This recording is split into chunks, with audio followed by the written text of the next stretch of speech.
All right, I think we are now live for another Tuesday Nomberg Law Live. I want to welcome everybody. Hope everybody's doing well today and had a good weekend.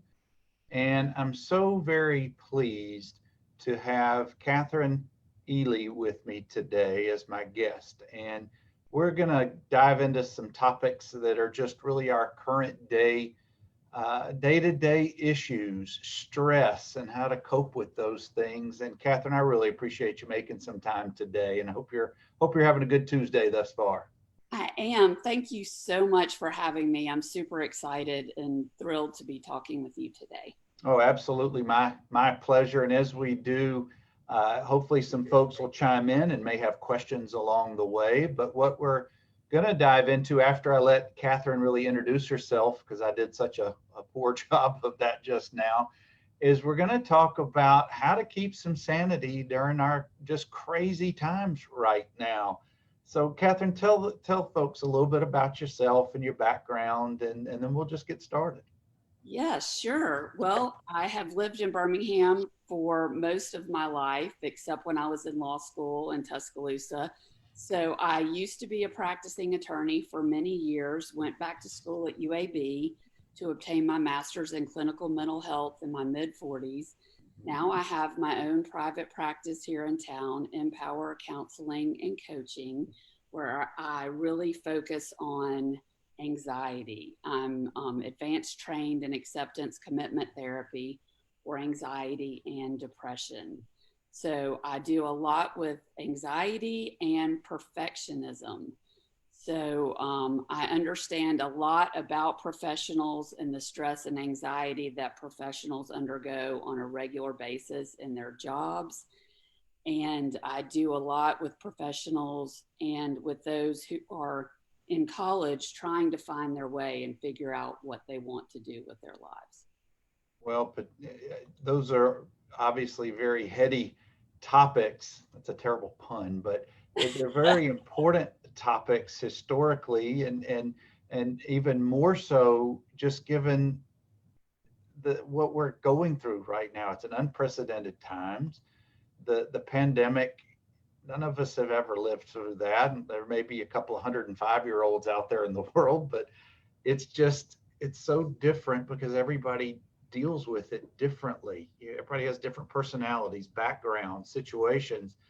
And then add on top of it, we've had so much social unrest during this past year. Oh, and we have an election coming up in 3.5 weeks or 4 weeks, I think, from today. So other than that, what else could there be, Yeah, to add to all of this? And I know this is such a broad topic, but let's first start with the professional side of things and the perfectionism and how to deal with, because I can tell you for me personally, Kathryn, our firm, like every other, and I'm just speaking for law firms in general, have had to pivot, had to learn how to continue practicing law and serving our clients, but in a digital, a virtual world. And I'm very pleased that what we have done, I wouldn't say we were virtual before all of this, but we've learned, we've coped, we've figured it out as a firm and relied upon our friends and colleagues. But stepping back from that, how do professionals, and it doesn't have to just be lawyers, how do they deal with those things these days? yeah. So that is such a loaded question, right? Because we keep putting things on our plate and nothing seems to be coming off our plate. So we have the long term stress of COVID, which is just always there in the background. But then we have these acute stressors that keep happening, whether it's social unrest or just individual issues in our own lives. It might be getting sick with COVID, right? 4 out of the 5 members of my household were sick with COVID this summer. Wow. It's dealing with that. It's dealing with a loss of connectedness that really affects our mental health. But the first thing I really want us to all appreciate is the mind body connection. Mhm. You can't separate your mental health from your physical health. So, what can we be doing to bolster each, which has the effect of bolstering the other? When we're under this long term stress, it's very easy for our parasympathetic nervous system to become overwhelmed because we're producing too much cortisol. Mhm. Stress creates that fight or flight response, and we kick in cortisol so that we are alert and can address the danger ahead. But it's not a good thing for our bodies to be constantly producing cortisol. Mhm. That can lead to adrenal fatigue and long-term exhaustion. So I guess what I want everybody to begin noticing is when they need to give themselves a break, Mhm. especially lawyers, especially professionals, and especially perfectionists. We don't want to look at outside obstacles and variables. We want to press forward with trying to be perfect in everything that we do. So I think the first thing we can all do is get out of our minds and listen to our bodies a little bit and listen to what our bodies are telling us.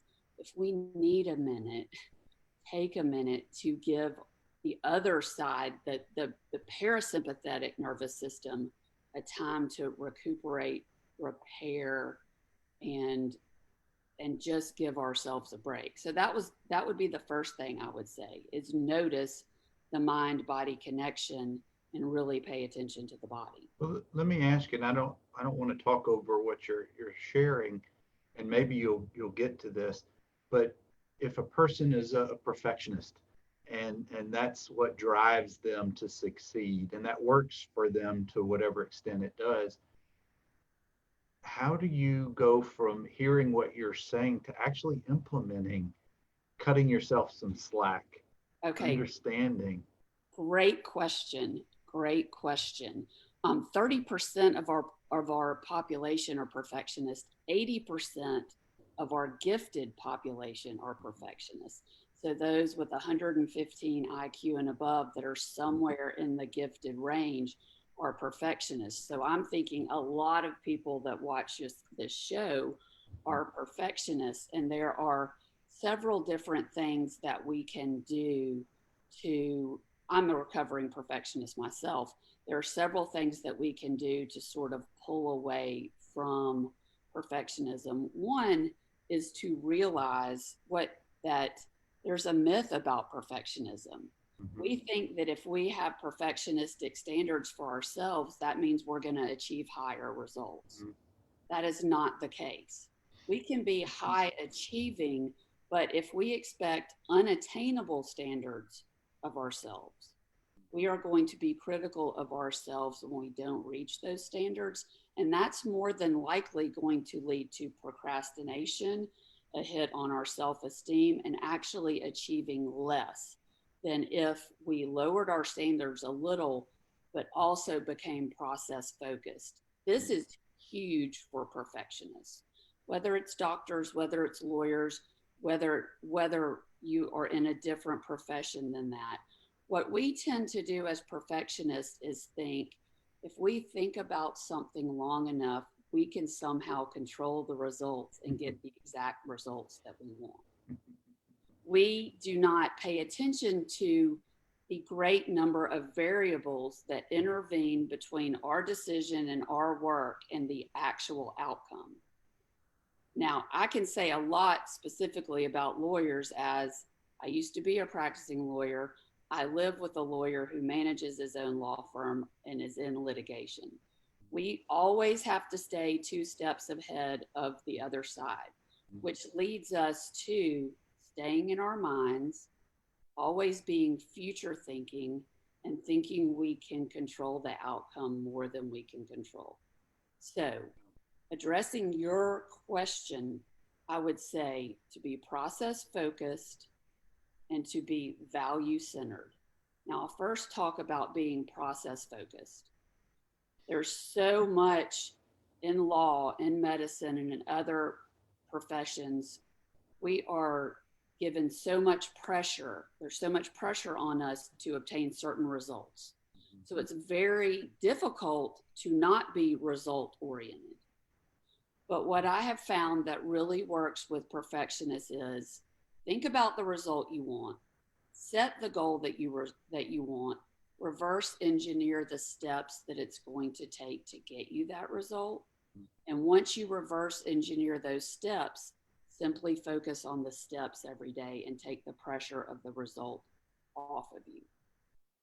We really went through that as a firm, and I'm sure all professionals to extent had a similar experience, I would assume, that we had to figure out we have a business here, but the world is shutting down. We go from 100 to zero in the middle of March, and we took March, April, May to constantly evolve what we were doing. Not everyone has the same approach to the pandemic and dealing with COVID. And we learned that very quickly in our firm, different personalities, different family situations. So we had to figure out if we're going to still be open and represent the fine folks who we represent, we better figure out internally first how we can do that, then present to the world, our people, our clients, etc. Hey, we're still open. We're doing it this way now. And gosh, looking back, we felt like we were practicing with our hair on fire, so to speak. That's a terrible analogy, but that's the one I use. But now we're what, 8 months into 7 months into this. We've kind of hit a groove in the last couple of months, as a lot of folks. We're not exceptional. We just now we're able to do what we do. Maybe not quite the same way, but who is? Right, right. And so I would think what enabled you to do that was you focused on your clients, you focused on what you valued instead of panicking and thinking about all the things that are different. If you're focusing on the bad news, if you're focusing on what you can't do, if you're focusing on what your life isn't, then you're not going to be able to pivot and serve the people that you want to serve. But if you really get down to it and think, what do I value in this situation? Mm-hmm. Who do I want to be? Who do I want to be known for when this is over? I want to be known for sticking in there, serving my clients to the very best of my ability. Then you figure out ways to do it. But if you're focused on all of the negative, you aren't going to be able to show up for your clients and figure out ways to do it and to allow yourself the flexibility to pivot. Mm-hmm. If you put those rigid constraints, if you have very rigid rules about yourself, that's also going to keep you from pivoting. But if the focus is like a compass, what it is that you value, you can always pivot and find a way to determine what the actions are that are going to bring you closer to what you value. And so much of that obviously relates not just in the business world, but more importantly in the personal world. Now, yes, like most everybody else, there were many moments, not just moments, maybe days of the initial panic. What do I need to do for myself? What do I need to do for my family? How do I do X? How do I get groceries? How do I do whatever? It took a while just to figure those things out. But we did, and the world has. Now, some are more extreme than others. And unfortunately, a lot of what's going on in the world with our election coming up has become so political. A lot of the medicine, and I don't think we need to go into a lot of that, but it really has just become such a divisive thing, not just along politics, but even within family units. Somebody is more comfortable than someone else, even within the same family dynamics. How do family members, how are you what's your experience and telling you, even within the same family members, you have multi generations, you may have grandparents, parents, and children all living under the same roof. How do they all figure that out, or do they? Yeah, that is such a great question. I think what's going on right now is the pandemic is physically separating us, which is causing a lack of connectedness. Mm-hmm. When we have that, plus the stress of what's going on, I think we tend to focus more on our differences and the labels which we put on each other, which causes even more divisiveness and judgment. So I think there are several different ways to approach the situation that is more helpful than being divisive and judgmental. First of all, is telling ourselves we can do this, is recognizing that we can handle whatever comes along. Humans are incredibly resilient if we let ourselves be. Mhm. But I'm constantly seeing clients who are telling themselves, I can't do this. And your thoughts determine your emotions and your actions. So the first thing is to step back and for all of us to realize we are not going to do it perfectly, but we can do it. And so there's that would be the first thing I would say is recognize that we can do it. And then I think that we need to spend time thinking about how each of us is alike and how we can support the other Mhm. rather than what are our different beliefs right now. So those are the two things that I would focus on is I can do it, I can be resilient, and how can I pull people toward me and look at our similarities and what I love about other people and what I can do to help other people versus labeling them with our differences. And like you said at the beginning of our talk, cutting ourselves and those around us a little slack, give them a little benefit of the doubt that Yes. things are not the way they used to be. Life can be a little messy. It's a lot messy right now. And guys, for those of you just joining us, maybe watching later on, I'm talking with attorney, licensed counselor and therapist, and recovering perfectionist, Kathryn Ely. And we're just talking about the times that we're going through right now and learning and implementing coping mechanisms, having to just deal with things in an unprecedented time. And I want to stick for a few minutes, Kathryn, about family dynamics, about social behavior, and the like. Here in Birmingham, most restaurants and businesses that survived those initial months that have come back are now open to certain extent. There's certain orders and ordinances in place statewide and citywide, like everywhere else. But for example, I'll use the restaurant industry. Some people are perfectly content, happy, and are fine going inside restaurants and bars and doing their normal routine. Others, like myself, I want to be outside right now. I'm not comfortable yet being inside restaurants. And I think maybe more people are that way, but I could be wrong. But what if you have friends who want to meet up, but they're of different dynamics or different approaches to just that very issue? And maybe it causes conflict within friendships. I don't know. My friends have been very understanding with me on the times that I've met up. And Birmingham, thankfully, during this mild weather right now, I know we're getting into the cold season coming up, have plenty of opportunities, plenty of places where you can sit outside.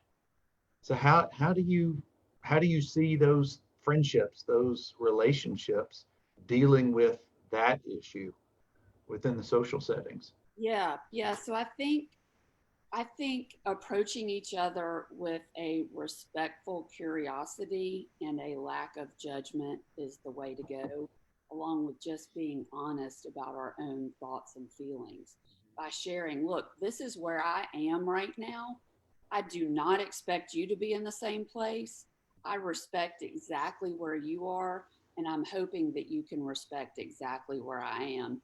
And we can spend time together in ways that we can both handle. It might be meeting up outside 6 feet apart right now, but we can still see each other. Oh, And just so I think approaching everyone with a respectful curiosity and not assuming that anyone feels exactly the way that we do mhm, is the way to approach it. And just be honest about where we are. I've had to approach that same situation in my own family. mhm, A family member wanted to have a gathering long before my particular household unit was ready. And I just had to say, we love y'all. We would love to see you. But under these circumstances, we're much more comfortable staying at home. Mhm. Yeah. It's when the world got turned upside down at the beginning of this year, travel plans for everyone changed. How school was going to be conducted has changed. And it was kind of a unique time. We were in the spring of a semester of school. And over the course of the summer, schools have figured out their paths. Some of them are curious on how they're doing those things. But it just seems, as you said earlier, people are resilient. They figure it out. There may be some headaches and some heartaches along the way, but they figure it out. And it just sounds like that communication, like it always is such the key with any dynamics, with any relationship. But what if you have those people who don't mind the solitude, don't mind being alone, don't have to have that interaction in person? Zoom is fine for them. But then you have other people in the family or in the friendship group that crave that interaction. And that can create some real stress between those parties. Yeah, it absolutely can. And we are all social beings and we need connectedness for our mental health, but others need different levels, right? Right, right. So, especially when you have multiple generations living in the same household, I think communication is the key. Without communication, we tend to use this fallible way of thinking and we begin mind reading. We Mhm. begin thinking that we know, based on the other person's expressions, exactly what they're thinking and what their opinion is about certain things. And Mhm. that really gets us into trouble. I think, we've got kids home, some kids still home from college that are just now out in the world finding themselves being independent. They're feeling kind of stifled being back in the family, Yeah. back with rules. I think one thing that we can all do to make this time a little bit smoother and less crazy is to ask each other.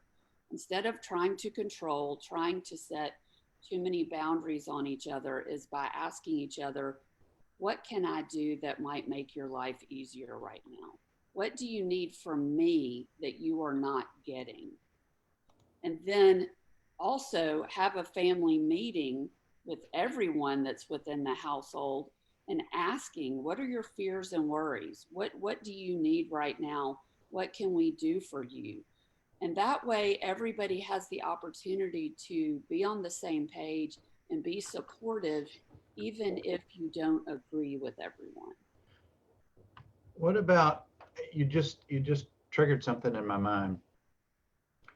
What about for those individuals who may be older, maybe for whatever their reason are still fairly fearful about being in public settings, even social distancing? How do you, how do I say this? How do you bring along and help that individual come to realize that it's not as fearful as maybe they should be? Again, I'm not trying to put myself into someone else's shoes or change their mind. Maybe I am, but I want to be able to show that person you can go to a restaurant and sit outside and you'll be okay, or you can do this or in the public's eye. How do you bring along a person? How do you try to convince them, if you will, that it really is going to be okay and you're not increasing your likelihood of becoming sick? Yeah, so I think when you're dealing with someone's fears, they're usually being extreme with the what ifs. They're Mm-hmm. only thinking of the negative consequences and not the positive consequences. And it's usually very black and white thinking. So I try to bring that person back into the shades of gray in the Mm-hmm. middle, Mm-hmm. right? So it doesn't have to be that you are in the middle of a crowd at an airport or a crowded restaurant inside where everyone's shoulder to shoulder. Right. What are the other possible situations you can put yourself in? Mhm. Yes, you could go somewhere that's only allowing 50% capacity. You can go somewhere and sit on a patio distance from another table Mhm. only with the people that you share a household with. Mhm. What if we do that? What are the actual chances of becoming ill?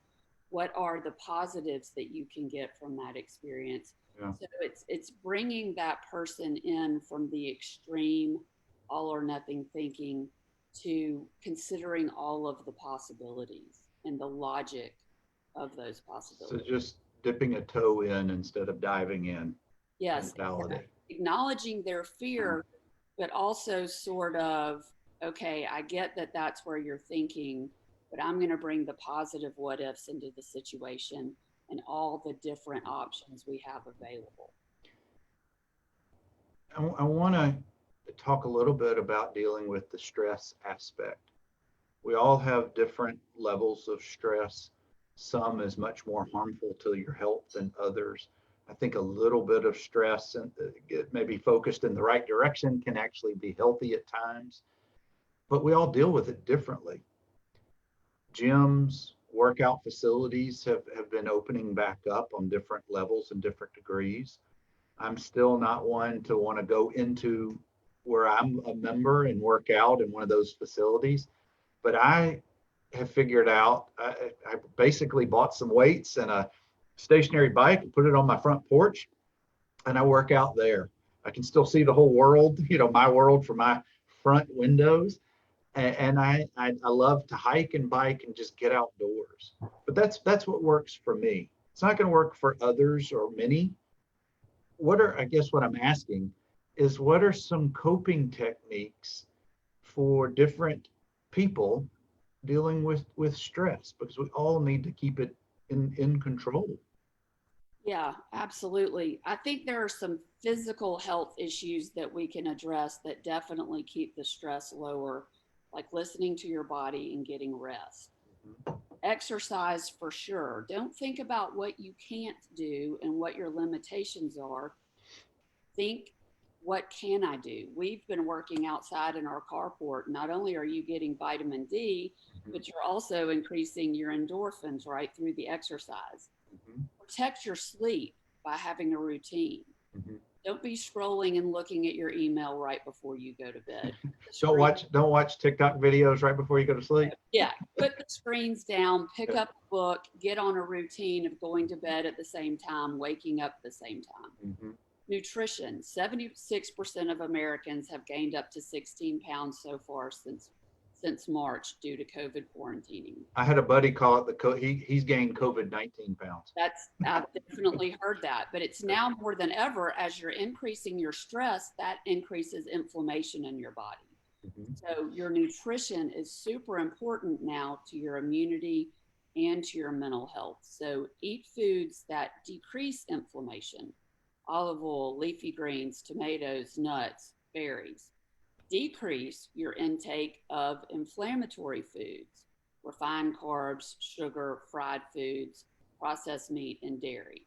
So, those are a lot of things that you can do that will make you feel better physically and mentally and decrease the effects of the stress. Um, the other things, like I said, is to become process focused instead of focusing on results. My biggest savior throughout this whole pandemic are my morning mindfulness routines and my weekly mindfulness routines that keep me focused on what I value and who I want to be throughout this ordeal. Mhm. So every morning, it's the same four questions: who do I want to be today in my relationships, with my clients, and strangers that I might run into? Secondly, how do I want to treat myself today? Do I want to beat myself up, or do I want to treat myself with flexibility and forgiveness? How you talk to yourself and how you treat yourself has more of an outcome on your life than anything else does. So, treating yourself with compassion, is one really big thing right now. So, how do I want to treat myself today? How do I want to value myself, respect my own needs? Third, what do I want to accomplish today? I'm going to look at my values and my goals. What do I want to be able to say at the end of the day that I did? And then fourth, what action will it take to accomplish my goals? All of this keeps me focused on who I want to be and what I want to do versus all of the things in the world that I cannot control. And right now, all of our effort needs to be focused on what we can control, not what we can't. The can versus the can't is one of the key things, at least in my life. And it keeps you positive. It keeps me positive. There's too much pessimism. There's too much negativity in our lives, and flipping the script, so to speak. Just what can I do today? What do I want to do today? How can I help people today? Just such positive reinforcement. I love it. So thank you for sharing those things. You're welcome. Before we get out of here, and I really appreciate your insight, your expertise, your experience, I've put a link to your website in the show notes. How can folks otherwise reach out to you? Is there an email or an office number or some way to get in touch with you? Yeah, absolutely. My office is over in Office Park. You can call me at 205 730 6570. That's the Empower Counseling number. Or you can email me at kely@empowercounselingllc.com. And I would love to hear from you, hear about any questions, or if you have any questions about counseling, coaching, consulting, I'd love to hear from you. But before we get out of here, I did want to make sure, do you offer in-person counseling? Do you offer virtual counseling? How do you do that? So I offer both. I only have one person in my office coming or going at a time. I stay socially distanced and I require a mask. Mm-hmm. So, and I do appreciate my clients wearing masks as well. So I do have the ability to meet in person. I'm also seeing clients from anywhere in the state of Alabama via Zoom, which is HIPAA compliant. Privacy is respected, and I can do all of the things that I do in person via Zoom. And so I have clients that do either one, and both are successful. Well, while we're talking about Zoom and online conferencing, a term that has popped up in the last 6 months just because of our world is being zoomed out, or Zoom fatigue. Being in front of a microphone and a camera and a monitor all the time, at least from a business standpoint. And I've done many friends social hours and things like that, which is just weird, but it is what it is. My question to you, and this will be the last one of our time, how do you deal with Zoom fatigue? How do you cope with that when that's part of your daily routine and what you have to do for work? Yeah, I think two things. One, don't schedule everything back to back throughout the day. Mm-hmm. Give yourself room to breathe, and especially room to just walk outside. I mean, it's such a beautiful time of year. Mm-hmm. Even 5 minutes of closing your eyes and having quiet in the sunshine or just somewhere where you can block the noise out is a huge reset that does wonders. Even if it's 3 minutes, it is better than going back to back to back to back. Oftentimes it's the pace that we keep that keeps us stressed out. So allowing yourself time in between is crucial right now. My brother David, who's my business partner, and I just attended last week a 3-day virtual seminar that ordinarily we would have flown to Arizona to be in person. And there were so many great topics throughout the day, the 3 days, that I was just so wiped out by the end of the third day. And I didn't attend everything. Gosh, it would have been 7 or 8 hours online all day, those 3 days. So we did just that. We pick and choose what was really most important and took breaks throughout the day. I think that mental break away from the screen is just so important. But Kathryn, thank you so much for talking us through this today. This was fantastic. Oh, I've had a great time. Thank you so much for having me. Absolutely. And guys, as I always say, interesting conversations with people in their areas of expertise. And Kathryn Ely certainly fits that today. So thank you guys for tuning in either live as we have been, or later you catch it on replay. We'll be back every Tuesday as we do, 10 a.m. Central, 8 a.m. Pacific. I hope you guys have a safe rest of your week, and we'll catch you another time.